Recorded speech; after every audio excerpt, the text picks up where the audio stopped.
Also in Musk's orbit today, Tesla reportedly planning to unveil its new Roadster design and could do so as soon as this month.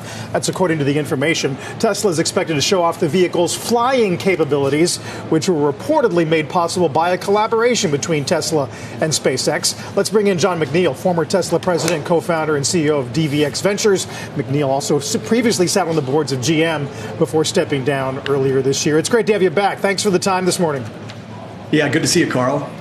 So this came out of a piece in the information, and if we do get an unveiling, I wonder whether you think it's feasible, or is it more about just wanting to be aspirational in their product design? You know, interestingly, the idea for the SpaceX thrusters actually came out of the first brainstorming meeting we had for the new Roadster back in 2016. So this is an idea that's been around from the beginning 10 years ago. And the original idea came because we wanted to produce the fastest production car ever. And to get speeds of 1.6 to 1.80 to 60, 1.8 seconds, we needed the thrusters. I think the new idea is to point those thrusters at the ground and add another feature, which is hovering. So I don't know if we're going to see flying, but we may see hovering in this demo.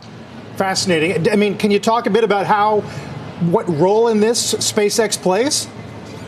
Yeah, they have the thruster technology. They've got this cold gas technology that would provide enough thrust to cause a car to hover. And I think, you know, Elon recognizes that Tesla needs to inject some energy and excitement back into the car business, and the Roadster is a natural way to do that. I think this is also probably not a not so hidden attempt to further knit Tesla and SpaceX's futures together. Yeah. Do you think this increases the odds or likelihood, and how would you handicap them of those two companies combining in the future?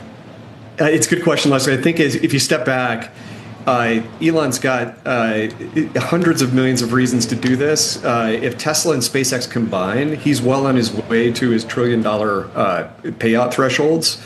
And the engineering is much closer in terms of what Tesla does and what SpaceX does in AI. The Tesla autonomy really depends on the AI.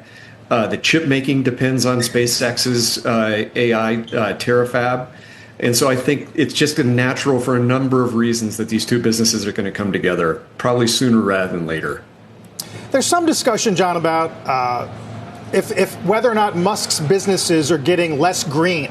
In other words, you're using a thruster to elevate a car, you're using a gas turbine to fire some of the build out.